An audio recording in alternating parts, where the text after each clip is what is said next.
It began rather innocuously at a conservative student event on a college campus. US Vice President J.D. Vance was asked about his interfaith household and how he and his wife, Usha Vance, manage children, religion and culture. He answered that while both of them had described themselves as agnostic or atheist when they met, he converted to Catholicism in 2019. His wife, raised in a Hindu family of Indian origin, still considers herself Hindu. But here is what left many people outraged. Vance insinuating that he hopes his wife will eventually convert to Christianity. He said, and I quote, "Do I hope eventually that she is somehow moved by the same thing that I was moved by in a church? Yeah, I honestly do wish that, because I believe in the Christian gospel and I hope eventually my wife comes to see it the same way." Now, most Sundays, Usha will come with me to church. As I've told her and I've said publicly, and I'll say now in front of 10,000 of my closest friends, do I hope eventually that she is somehow moved by the same thing that I was moved in by church? Yeah, I honestly do wish that, because I believe in the Christian gospel, and I hope eventually my wife comes to see it the same way. But if she doesn't, then God says everybody has free will, and so that doesn't cause a problem for me.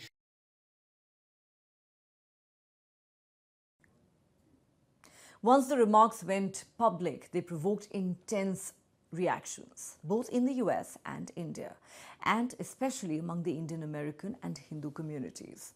The Hindu American Foundation issued strong criticism, saying that Vance's remarks diminished Usha's Hindu identity and implied that her faith was somehow just not enough. In India, many have felt this was an instance of J.D. Vance throwing his wife under the bus. That Vance, in effect, had publicly treated his wife's heritage and religion as something to overcome rather than honor. On social media, the chatter became rather fierce. Observers noted that the timing and setting of Vance's remarks was significant. He was speaking at a conservative gathering where his alignment with evangelical Christian voters and the broader MAGA movement is very much in view.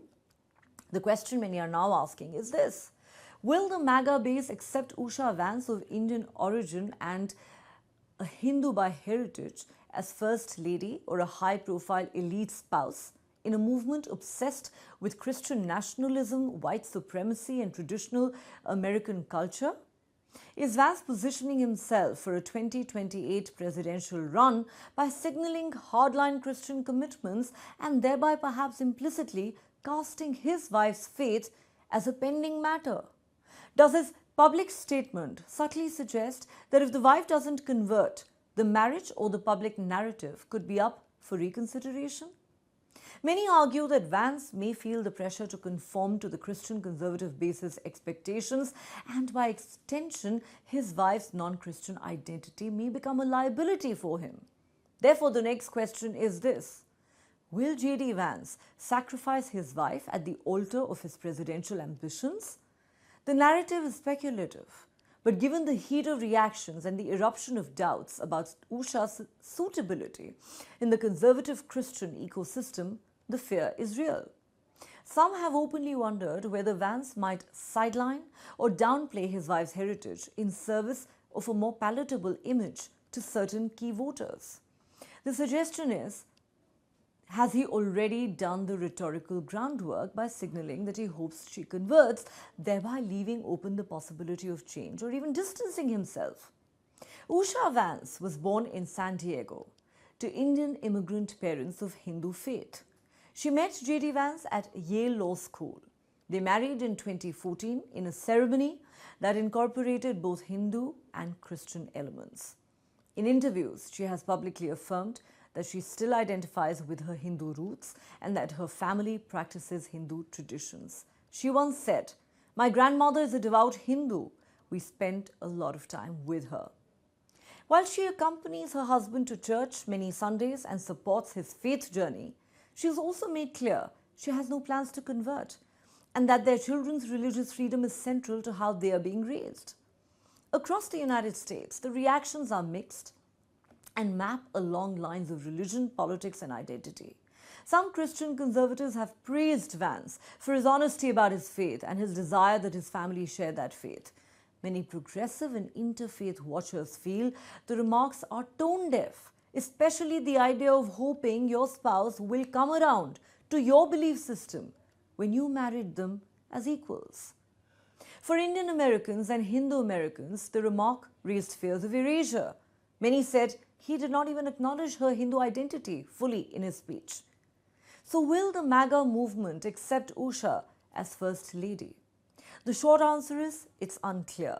The longer answer, there are several hurdles. The MAGA base often emphasizes Christian culture, America First themes, and conservative values tied to evangelical identity. An Indian origin wife who remains Hindu might sit uncomfortably with segments of that base. On the flip side, having an Indian American, highly educated spouse could appeal to broader demographic strategies, but only if her faith is not perceived as the other.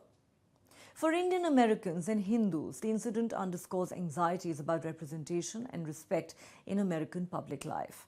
For US-India cultural dynamics, this signals how Indian origin Americans can find themselves in complex identity positions in American politics.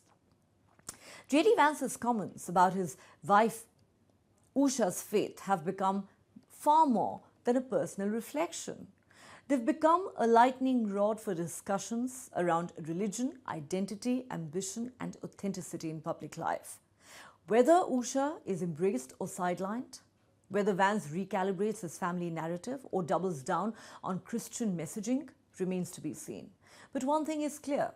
In the race for 2028, nothing may be more scrutinized than the Vance household itself, its faith, its culture, and how it fits into the vision that J.D. Vance is projecting for America. And remember, this controversy has erupted at a time when there is plenty of speculation over J.D. Vance and Erika Kirk, the widow of conservative activist Charlie Kirk, who was recently assassinated. Pictures of Vance and Kirk in a close embrace at the same public event have gone viral on the social media, with many questioning the appropriateness of what they perceive as a somewhat intimate moment between the two. Making matters worse, a recent statement by Erika Kirk has gone viral. Here, she can be heard saying that while her deceased husband cannot be replaced, there are similarities she sees between Charlie Kirk and the US Vice President. I am tremendously blessed and honored tonight to be able to introduce to you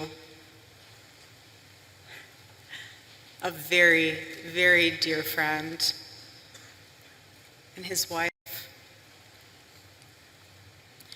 They are incredible. And I see no one will ever replace my husband. No. But I do see some similarities of my husband in JD and Vice President J.D. Vance. I do.